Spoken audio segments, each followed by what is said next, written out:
Magandang gabi, Oriental Mindoro. Mula sa biwagang pambalitaan ng Tamara Vision Network, ako po si Angel Malikdan at ito po ang TVNet Newsline.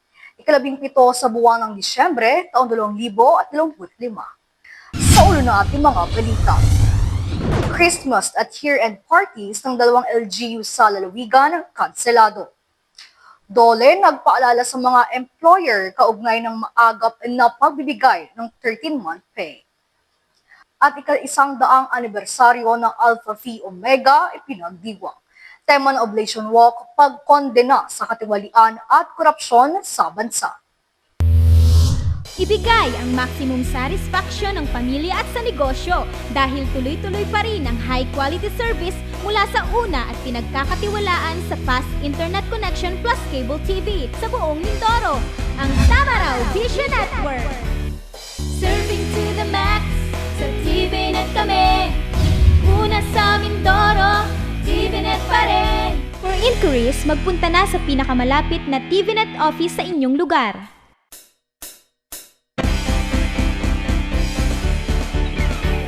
Sa detalye ng ating mga balita, nagpaalala ang Department of Labor and Employment o DOLE Oriental Mindoro Provincial Office sa lahat ng employer sa lalawigan na sumunod sa Presidential Decree number 851 na nag-uutos sa pagbibigay ng 13-month pay sa mga manggagawa.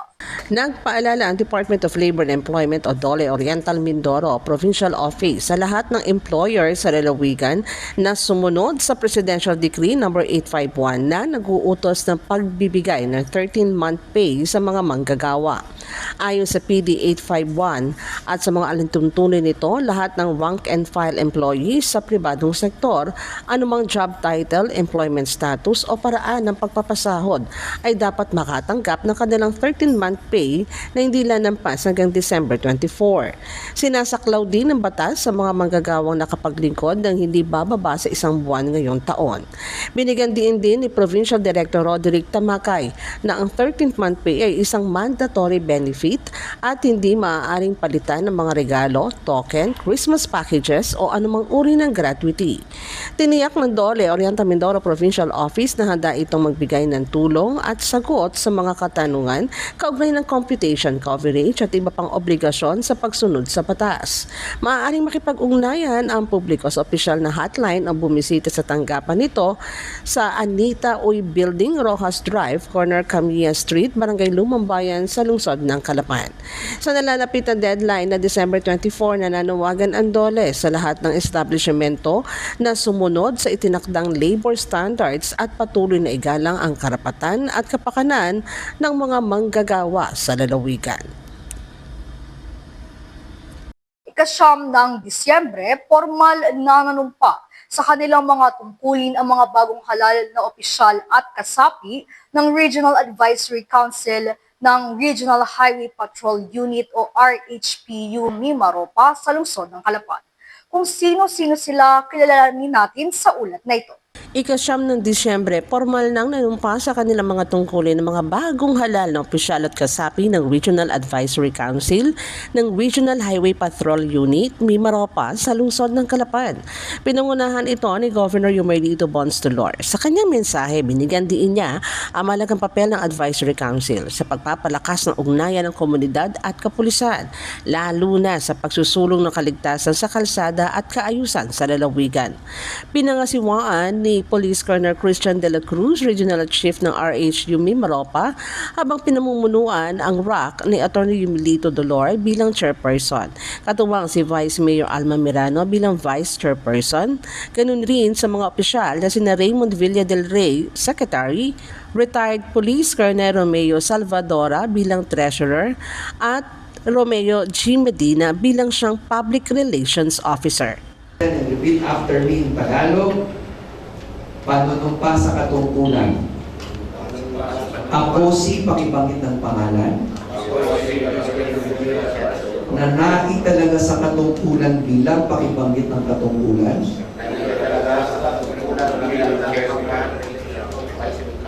ay taitim na nanunumpa. Natutuparin ko ng buong husay at katapatan sa abot ng aking kakayahan ang mga tungkulin na aking kasalukuyang katungkulan at ng mga iba pang pagkaraan ito'y gagampanan ko sa ilalim ng Republika ng Pilipinas. Na aking itataguyod at ipagtatanggol ang salihan batas ng Pilipinas. Na tunay na nananalig at tatalima ako rito. Nasusundin ko ang mga batas, mga kautosang legal, at mga dekretong pinaiiral ng mga sadyang itinakdang may kapangyarihan ng Republika ng Pilipinas na magiging makatarungan sa bawat tao. At itatalaga ang aking sarili sa paglilingkod sa bansa.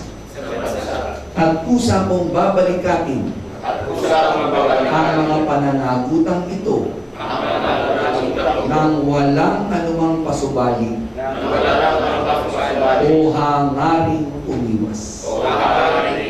Kasi hanawa ako ng Diyos. Congratulations po, palakpan natin yung mga.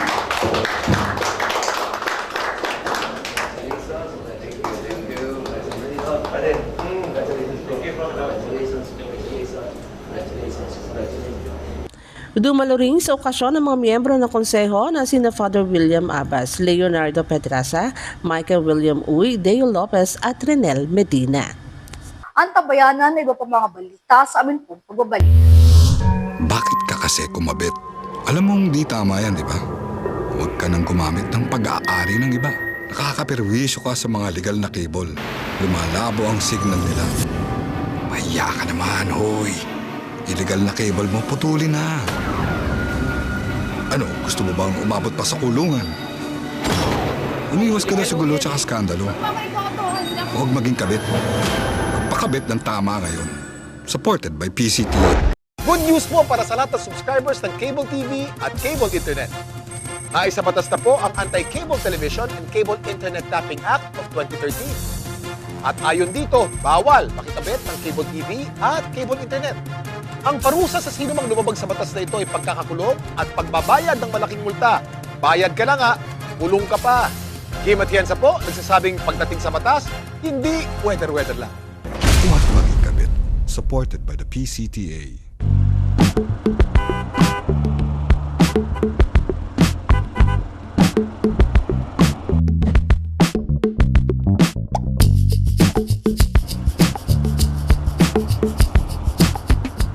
Ibigay ang maximum satisfaction ng pamilya at sa negosyo dahil tuloy-tuloy pa rin ang high-quality service mula sa una at pinagkakatiwalaan sa fast internet connection plus cable TV sa buong Mindoro, ang Tamaraw Vision Network.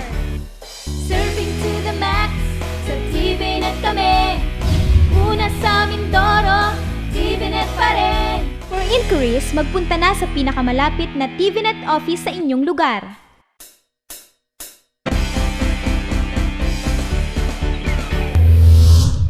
Sa pagpapatuloy ng ating mga balita, ginanap nakaraang Desyembre 10, 2025 ang opisyal na blessing at inauguration ng Calapan City Public Market. Isaan nila itong mahalagang hakbang para sa patuloy na pag-unlad ng lokal na ekonomiya at suporta sa maliliit na negosyante at mga mamimili. Balikan natin ang mga naging kaganapan. Bukas na muli ang Calapan City Public Market matapos ang rehabilitasyon na nagbigay ng mas maaliwalas, mas ligtas at mas organisadong pamilyang lungsod para sa mga Calapeño. Ginanap ito nakaraang 10 ng Disyembre ang opisyal na blessing at inauguration sa Calapan Public Market, San Vicente North. Isang mahalagang hakbang nila na para sa patuloy na pag-unlad ng lokal na ekonomiya at suporta sa maliliit na negosyante at mga mamimili. Sa mensahe ni Vice Mayor Bim Ignacio, ang kaganapang ito ay siyang malaon ng ipinaglalaban ng sangguniang panlungsod. Masaya siya sa katuparan na ito at umaasang patuloy ang pagsulong at pag-unlad ng pamilihang lungsod. Ayon naman kay City Mayor Doyle Liachon, ang pagbabalik sigla sa nasabing pamilihan ay isang pagtugon sa kanyang pangako. Nararapat lamang aniya na pagbutihin dahil ito ang sentro ng komersyo sa lungsod ng Calapan. Ipilitin po namin, ating Mayor Doy, ang buong sangguniang palunsod, ipilitin po natin mabalik at mabalik ang komersyo dito sa ating puso ng kabuhayan, mapalakas ulit ang negosyo dito. No? So, sana itong nagawa ng inyong city government sa palengke ay sana magpalakas ng inyong negosyo. It's about 762 market vendors coming from the wet and the dry section. But I think today we'll add another 27. Mag-award ho tayo ngayon ng panibagong stalls, no? From the wet market, kasi pangako natin sa ating mga kababayan na atin ho ayusin yung buong lungsod. It's our promise upon my return. I'm actually, sabi ko nga, endlessly, I will be telling you that I am a comebacking city mayor for the third time already. But then sabi ko, ano ba yung problema? Kailangan maayos na bayan sigurado. Kaya pasensyahan nyo na kami sa mga bago, sa mga papasok. Hindi po namin kayo inagawa ng hanap buhay. Kayo po binibigyan namin ng mas magandang hanap buhay. Yung pong mga nanininda ng mga isda sa labas, ay papasok na po sila sa lahat dito sa lungsod, sa pamilyang lungsod ng Calapan. For so many reasons, no?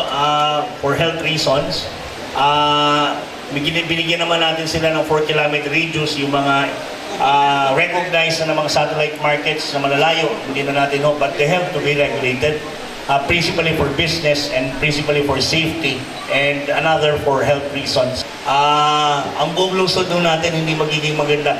The product of growth or the progress that we are experiencing right now is not only the labor of one person. It's actually the concentrated efforts of everyone. From city government employees down to each and every Calapeño, you are part of the greater city called Calapan. Nagpasalamat naman ang mga manininda sa kaganapang ito at umaasang muling sisigla ang komersyo sa pamilihang lungsod ng Calapan.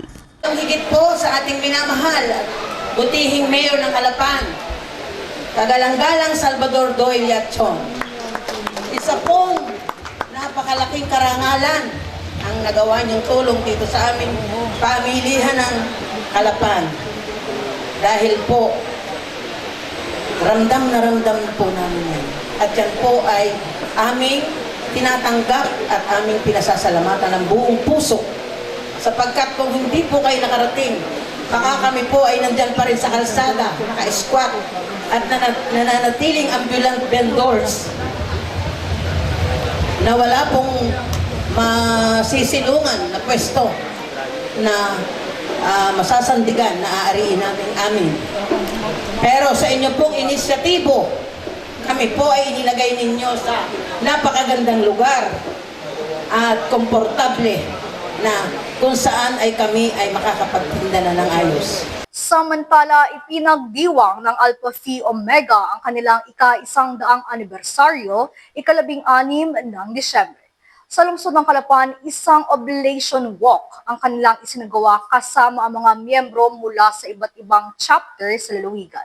Ang mga kaganapan ay saksihan natin sa report na ito.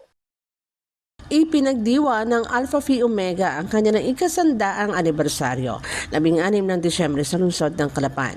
Isang oblation walk ang kanilang isinagawa kasama ang mga miyembro mula sa iba't ibang chapter sa lalawigan. Ang nasabing gawain ay pinangunahan ng Apo Etham mga alumni sa pamumuno ng presidente nito na si Carlo Alcoba.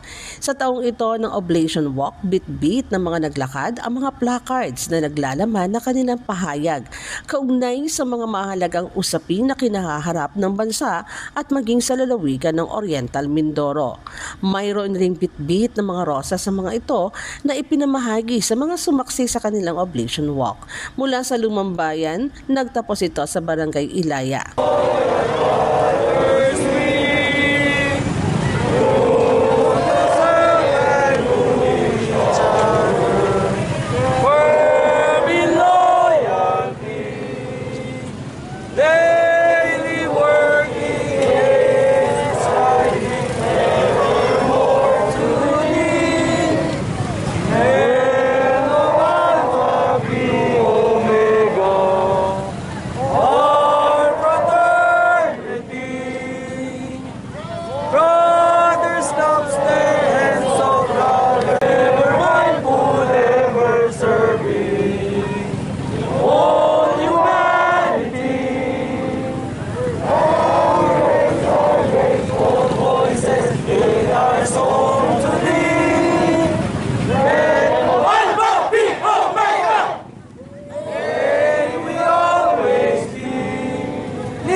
objective nito makapagbigay ng social awareness do sa manonood kasi hindi naman dahil na nagkakaroon kami ng Freedom Run dahil para mag-exhibitionist, kundi may paabot sa ating pamahalaan na ayaw din naninindigan din ng Alpha Pi Omega na ayaw namin sa korupsyon. At kung sino dapat na kasangkot sa nangyaring flood control problem, dapat managot.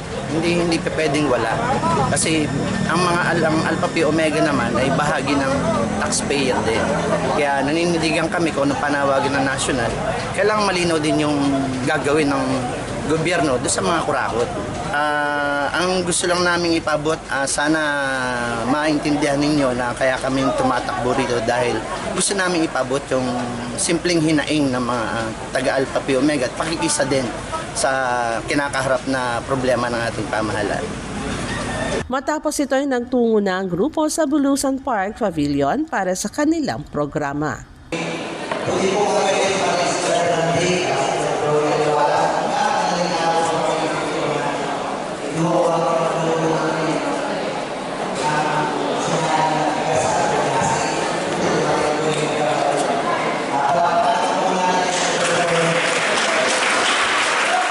Magbabalik po ang TVNet Newstime makalipas ang ilang paalala.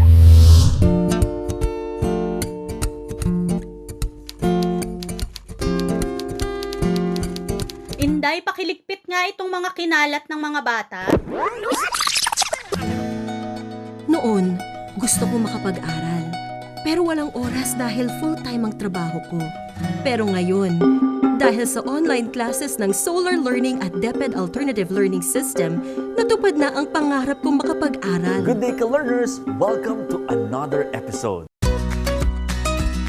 Hindi ko na kailangan pumasok sa eskwelahan. Nakakapag-aral ako sa oras na gusto ko. Anytime! Nagkaroon ako ng second chance sa pag-aaral. At dahil recognized ito ng DepEd, sigurado ako sa diploma. This lesson, You should be able to. you learned about the persons. Sa wakas, matatapos ko na ang high school ko. May salamat din nga pala kay ate. In-sponsor niya ako na ma-enroll sa Solar Learning.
Ibigay ang maximum satisfaction ng pamilya at sa negosyo dahil tuloy-tuloy pa rin ang high-quality service mula sa una at pinagkakatiwalaan sa fast internet connection plus cable TV sa buong Mindoro, ang Tamaraw Vision Network.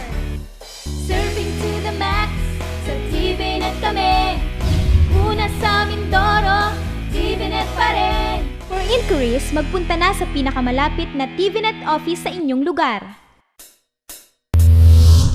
Sa 14 na bayan at lungsod sa lalawigan, 2 bayan ang tumugon sa panawagan ng pamahalaang nasyonal na huwag munang magsagawa ng Christmas o year-end parties para sa responsableng paggastos at bilang pakiisa sa ating mga kababayang kasulukuyang dumaranas ng epektong dulot ng lindol at bagyo. Alinsunod sa panawagan ni Pangulong Ferdinand Marcos Jr. para sa responsableng paggastos at bilang pakikiisa na rin sa mga kababayang kasalukuyan dumaranas sa epektong dulot ng lindol at bagyo, ipinag-uutos na huwag munang magsagawa ng Christmas o year-end party sa lahat ng tanggapan ng lokal ng pamahalaan ng Puerto Galera at Mansalay. Sa kapwa inilabas na memorandum circular, nakasaad dito na sa panahong ito ng pagsubok naway manaiga nila ang habag, malasakit at pagbabahagi ng biyaya, mga pagpapahalagang sumasalamin sa tunay na diwa ng Pasko. Higit sa lahat, patuloy na isinusulong ang serbisyong nagmumula sa puso, lalo na para sa mga higit na nangangailangan. Ayon pa sa memorandum na inilabas si Mansalay Mayor Ferdinand Totoy Maliwanag, ang desisyon ay bunsod ng matinding epekto ng bagyong Wilma na nagdulot ng pagbahas sa 17 barangay ng Mansalay. Gayon din ang sunod-sunod na kalamidad na nakaapekto sa iba't ibang bahagi ng bansa. Dagdag pa dito, nilinaw ng LGU Mansalay na ang December 22 at 23, 2025 ay mananatiling regular na araw ng trabaho para sa lahat ng kawani ng munisipyo bilang pagpapakita ng patuloy ng paglilingkod sa mamamayan sa gitna ng mga hamon. Sa 14 na bayan at lungsod sa lalawigan, ang 2 nabanggit na bayan pa lamang ang tumugon sa panawagang ito ng pamahalaang nasyonal. Matagumpay na isinagawa sa Calapan City District Jail ang isang PhilHealth Consulta program para sa mga persons deprived of liberty o PDL at jail officers. Layunin ng aktibidad na mapalawak ang akses sa serbisyong pangkalusugan sa loob ng piitan at palakasin ang preventive healthcare sa komunidad ng Calapan City District Jail. Sa ilalim ng gabay ni Jail Senior Inspector Rodante Cayabyab, Acting District Jail Warden at ni Jail Chief Superintendent Clarence Mayangao, Regional Director ng Jail Bureau, matagumpay na isinagawa sa Calapan City District Jail ang isang PhilHealth Consulta program para sa mga persons deprived of liberty at jail officers. Ang aktibidad ay maayos na naisaayos at naikoordina ni na JO3 Jared Russell Calo at JO2 Lisel Normie Andaya, mga jail nurses ng pasilidad na nagsiguro na ligtas, sistematiko at komprehensibo ang pagdaloy ng serbisyong medikal para sa lahat na lumahok. Pinangasiwaan ng PhilHealth Consultant and team mula sa Luna Coco Medical Center sa pangunguna ni Dr. Lawrence Paulo Refuerzo na nagbigay ng pangunahing konsultasyong medical, health assessments at iba pang serbisyong pangkalusugan na naglalayong mapangalagaan ang kalusugan ng PDL at mga kawani. Layunin ng aktibidad na mapalawak ang akses sa serbisyong pangkalusugan sa loob ng piitan at palakasin ang preventive health care para sa komunidad ng Calapan City District Jail. Ang matagumpay na pagsasagawa nito ay patunay at patuloy na pagtutulungan ng Bureau of Jail Management and Penology, PhilHealth at lokal na health partners upang maitaas ang antas ng serbisyong ibinibigay sa mga nasa loob ng piitan. Nagpaabot ng taus-pusong pasasalamat ang Calapan City District Jail sa lahat ng mga kawani na naging bahagi ng makabuluhang proyektong ito. Maaari niyo rin po kami mapanood sa YouTube. I-type lamang ang TVNet Newsline. Bisitahin at ilike rin ang aming Facebook page, Newsline Channel 10. At yan po ang kabuuan ng mga balitang nakalap ng news and staff and crew para sa araw na ito. Para po sa inyong comments o suggestions, mga balita at impormasyon na nais nyong iparating sa aming programa, tumawag po lamang sa 043-288-4240. Ito po ang TVNet Newsline, katotohanan at serbisyo hatid sa mga Mindoreño. Ako po si Angel Malikdan. Maraming salamat sa inyong pagsubaybay.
Natalakay natin sa mga naunang bahagi ng video ang iba't ibang usaping nakapalibot sa West Philippine Sea at nabigyang diin din natin kung bakit tayo ang may karapatan sa mga likas yaman nito. Kaya kailangan natin itong alamin, ipaglaban at suportahan. Dahil ito ang ating karagatan, ito ang ating karapatan, ito ang ating kinabukasan. Ang West Philippine Sea ay parte ng ating pagkakakilanlan. Ito ay mahalaga sa ating national integrity at soberanya. Ang mga isla natin sa Kalayaan Island Group ay nagsisilbering proteksyon natin laban sa mga panghihimasok na maaring magdulot ng panganib sa pambansang seguridad. Ang West Philippine Sea rin ay nagsisilbing pangunahing pinagkukunan natin ng pagkain, enerhiya at hanap buhay. Kaya nakasaad sa ating saligang batas na dapat natin itong protektahan dahil ang yamang dagat nito ay para lamang sa mga Pilipino. Maaari tayong gumawa ng mga hakbang katulad ng pagpapalaganap na hindi wasto ang historical claims ng China at walang basihan ang iginigiit nitong 9-dash line. Kumilos tayo sa panuntunan ng ating batas at pag-aralan ang saklaw ng ating karapatan. Hindi lamang ito karagatan na estratehikong daluyan ng pandaigdigang kalakalan. Ito ay kabuhayan ng maraming Pilipinong mangingisda at isa sa mga haligi ng maunlad na ekonomiya. Maging mulat tayong mamamayan, magsikap, gisingin ang natutulog na kaisipan, magkapit-bisig sa pagsasanggalan ng ating karapatan. Huwag tayong magkibit-balikat at huwag tayong patitinag sa anumang nais humadlang sa kaunlaran ng ating kinabukasan. Palaganap ang katotohanan, isulong ang mapayapang rehiyon, at magtulungan upang tiyakin ang ating kasarinlan para sa ikabubuti ng ating sambayanan. Pagtitibayin at palalaguin natin ang kamalayan at kaalaman ng buong bansa at titiyakin na maipapasa natin ito sa ating kabataan at ating susunod na mga salinlahi.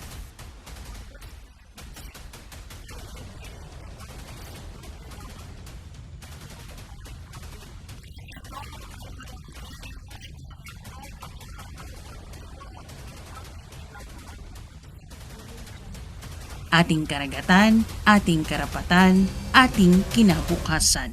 Our seas, our rights, our future.